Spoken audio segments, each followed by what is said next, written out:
Mas,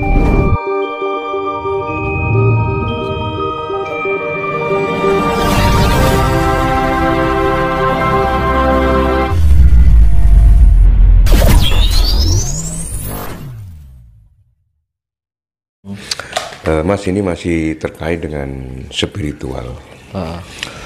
Bisa nggak orang belajar spiritual itu tanpa guru? Tergantung kapasitasnya. Karena ini dia mempunyai genetika ya, orang itu kan. Mungkin dari eyang-eyangnya memang sudah mempunyai bakat. Faktor genetika ya. Jadi mempunyai bakat spiritual gitu loh.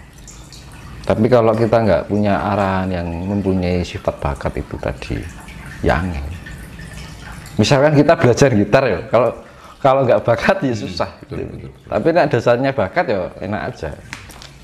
Ya, sebenarnya bakat-bakatan kalau masalah spirit itu, dan itu pengaruh dari genetika leluhurnya.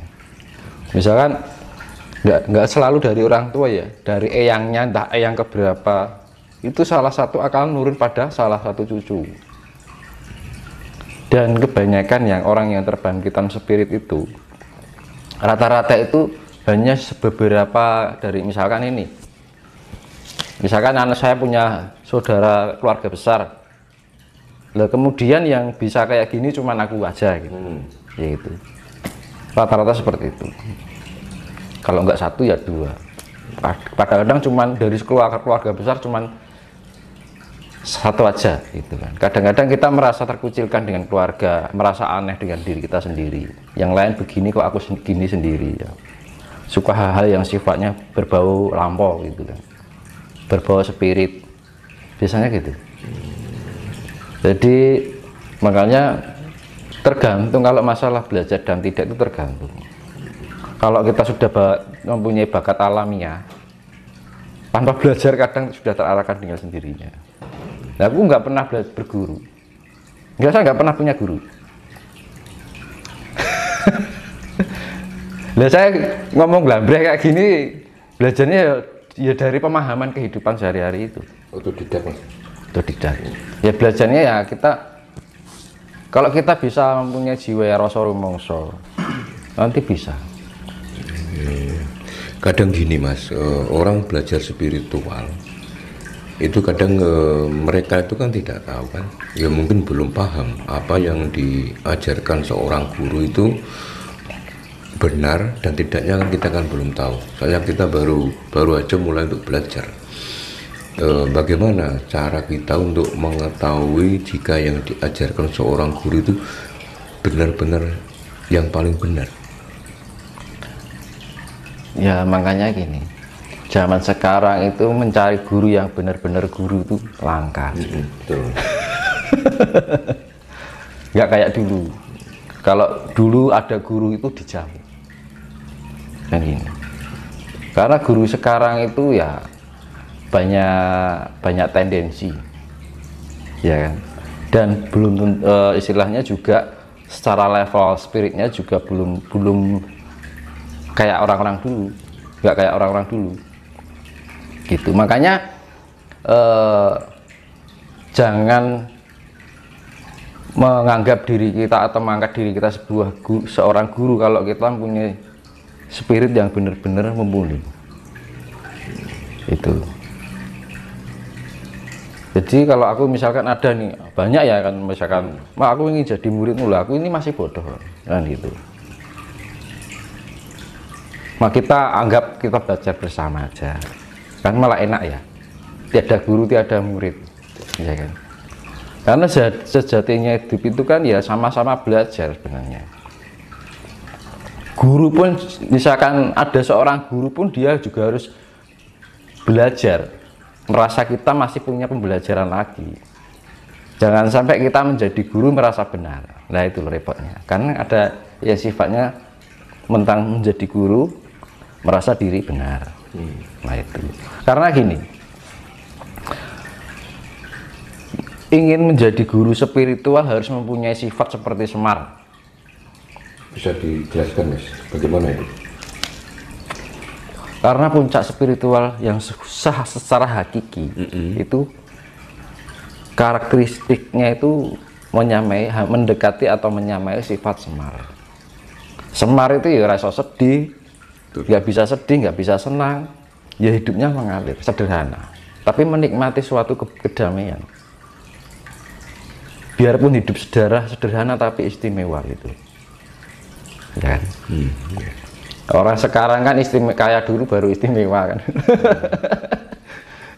Kalau Semar kan gitu, hidupnya narimau,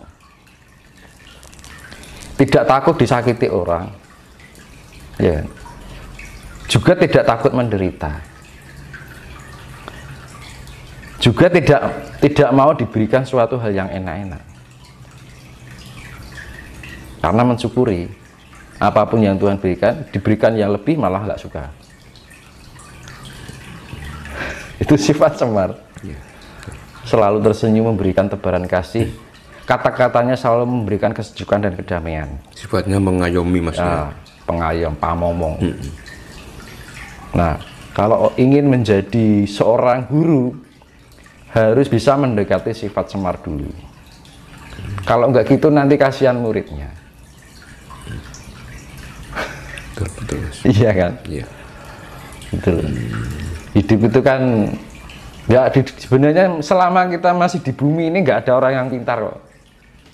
Kalau orang yang sudah pintar itu sudah nggak menginjak bumi, dia bisa moksa itu baru pintar, menyempurnakan raganya. Itu baru tuh orang jos pintar itu. Orang lah kalau sudah moksa, jadi sempurna sak jiwa raganya, itu baru orang yang pintar. Tapi kalau kita telapak kita masih menginjak bumi, itu kita masih bodoh. Makanya kan gini, saya ibaratkan ya, aku kan sering keluyuran yang apa ya namanya, ya karena mungkin perjalanan dari sekian tahun kan ada peningkatan ya. Aku kan sering menembus alam luar bumi. Lah pernah melihat bumi itu gak kelihatan.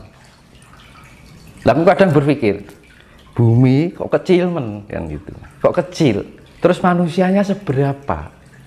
Nah kadang-kadang gini, manusia baru mempunyai suatu kelebihan yang entah itu secara materi atau non materi, dia merasa sombong. Padahal kalau dilihat dari sana, itu bumi aja nggak kelihatan, apalagi manusia kan gitu. Nah kadang-kadang misalkan Sang Maha Pencipta bisa berbicara itu, ingeti wong ki kadang geleng-geleng kan gitu loh gampangannya. Kok menungso hanya sebutir merica aja nggak ada, kok sudah merasa diri aku ini, aku itu. Nah itu loh, merasa ini, merasa itu, kadang-kadang gitu. Sombong dengan ucapannya, sombong dengan apa yang dia miliki, apa yang dia mampu. Iya kan? Karena kalau sudah melewati, kan aku spiritnya kan sudah arahnya ke vertikal ya kan, spirit kan masih ada horizontal dan vertikal. Jadi kelihatan, jadi jagat itu kayak namanya apa ya, jadi ada jumlahnya ada 7 ya. Jadi jagat pertama, jagat 2 itu semakin mengecil kayak apa ya, tumpeng gitu loh. Tapi agak oval, mengerucut. Terus di paling atas itu kayak putih dan kuning telur. Jadi suaranya kayak uang paling tinggi. Kalau dibilang itu Sang Hyang Tunggal. Lah aku tuh melihat itu di atasnya malah. Diarani alang-alang kumiter nek wong Jawa. Nek wong dalam pewayangan tuh alang-alang kumiter. Jadi ini bumi Sabtuju. Jadi aku di luar ini. Jadi melihat tuh, jadi loh, jagat itu ada. Jadi jagat pertama, jagat 2 sampai 4 itu ibaratnya gini, masih lingkup yang kalau 5, 6, 7 itu ibaratnya itu sudah ada terang tanpa cahaya lah gampangannya. Ya kayak sayup-sayup kayak surga gitu. Jadi gambaran, jadi piye nek citake. Aku harus tak kira wani. Nanti tidak timbul pro kontra, dikira kene wong gawe-gawe. Di dunia, jadi pokoknya ada alam itu bentuknya kayak kerucut kayak gini. Aku nggak mau menceritakan yang lebih lagi lah, nanti timbul pro kontra nanti. Jagat itu kan ada 7 sub kan, jagat 1, jagat 2, 3 sampai 7. Apakah dari masing-masing jagat antara 1, 2 dan seterusnya itu ada kehidupan? Ada penyaringan itu namanya. Jadi kayak penyaringan, jadi semakin orang menuju sempurna itu semakin selektifnya itu semakin kecil. Jadi kayak disaring gitu loh, saring ini misalkan kayak kayak apa namanya yang kita turnamen bola itu loh, iya tuh. Kompetisi saring lagi, kompetisi saring, ya kayak gitu. Hidup itu seperti itu sebenarnya. Jadi ada sub gitu. Mas, ini masih ada kaitannya dengan spiritual, Mas. Kayaknya menarik untuk kita bahas. Apakah kebutuhan spiritual itu hanya dapat diisi dengan beragama saja? Gimana? Apakah kebutuhan spiritual hanya bisa diisi dengan beragama saja? Beragama? Menurut Mas Dimas bagaimana? Ya namanya spiritual itu saya bilang tadi, kalau ciri-ciri orang spiritual itu mempunyai pola pikir yang universal. Kalau kita hanya berpikir pada suatu golongan ajaran, ya menyempit kan, seakan-akan lingkup spirit kita hanya dibatasi sekat-sekat. Makanya kalau mempunyai jiwa yang benar-benar spirit itu sifatnya harus universal, fleksibel. Semua agama nggak ada yang salah baik, tapi kenapa harus disekat-sekatkan? Tujuannya juga sama. Si digolek apa lagu Gusti Allah, teman? Iya kan? Ya. Padahal Tuhan itu tidak untuk dicari.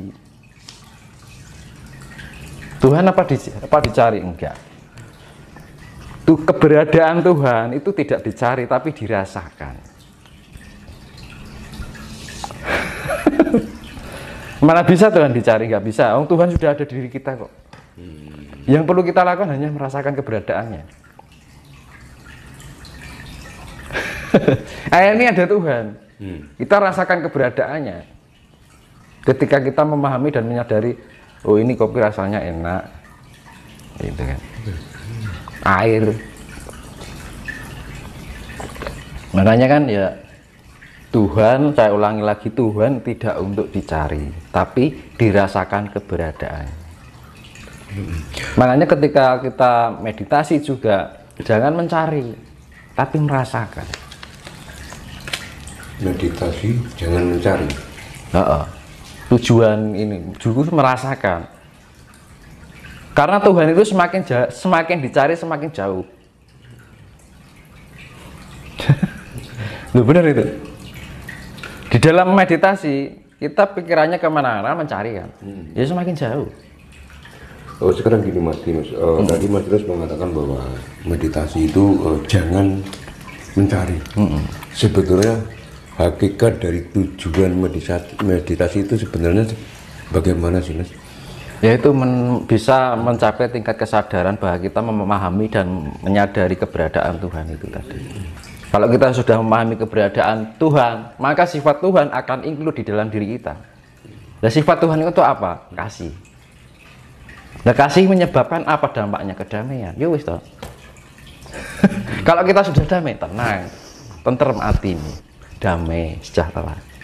Nah, makanya dunia ini akan dijadikan seperti itu. Makanya terjadi satrio pinilih mau untuk membangkitkan spirit-spirit ini. Makanya di tahun 2002 ini mulai gencar masalah spiritualitas.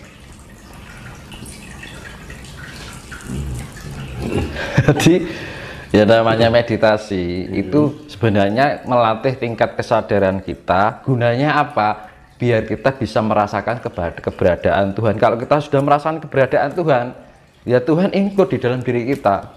Mempunyai sifat-sifat seperti Tuhan. Sifat Tuhan itu apa? Lembut. Lembut itu diwujudkan dengan apa? Kasih. Ya wes, ya kayak lampu ini tadi loh. Ya kan? Ya wujud tuh urip. hidup, ya kan. Makanya kan Hono Coroko, ya. Doto itu artinya menyala. Itu bahasa Sanskerta kan. Kan Hono. Hono itu ho, no, anane ono, sokora ono. Adanya ada karena dari tidak ada. Coroko, cipta rasa dan karsa, cipta rasa dan karsa, ya kan. Ibaratnya proton, neutron, elektron, Brahma, Wisnu, Siwa, ya kan ngono. Intelektual, spiritual, emosional kan ngono. Jadi kan Coroko ini sebenarnya konsep dari penciptaan, pemeliharaan dan peleburan. Makanya dibilang Tritunggal. Ya sebenarnya satu diwujudkan dalam sifat, yang tiga sifat ini sebenarnya tunggal. Maka terciptalah adalah Doto. Doto itu bahasa Sanskerta artinya adalah nyala, urip. Makanya di dalam energi keselarasan tiga unsur ini bisa menjadikan kehidupan. Urip, nyala, iya. Lah nyalanya itu bagaimana? Mau dinyalakan merah, hijau, ungu, atau biru, atau putih, kan ngono. Nah, makanya kan gini, gunanya kita mengolah diarani meditasi ibarat apa wening ya, kan gitu. Di dalam keheningan perenungan diarani heneng, henung, hening. Heneng kita merenung, diam, heneng, baru hening. Hening itu ibaratnya lebih mendalam lagi. Hening itu artinya merasakan apa yang semua yang ada di dalam organ tubuh kita, pikiran kita, rasa kita, emosional kita, kan ngono. Ya kalau kita sudah bisa menselaraskan itu, ini akan lampu nih yang menyala ini, yang awalnya redup jadi terang, awalnya merah menjadi hijau, ya magiki biniu, aura, jiwa itu aura, lah aura itu ya cahaya gitu mas. Dan makanya kan hidup itu hasil apa yang menjadi hasil spirit kita ya, yang dihasilkan apa ya, cahaya itu tadi. Kita menghasilkan cahaya apa gitu. Makanya kan setiap di dalam cakra itu kan ada cahaya merah, ya kan, jingga kan, kuning, terus magiku hijau, biru, ungu, kan, nila, ungu, putih, kan ngono Mas. Nah makanya kan ada level-levelnya.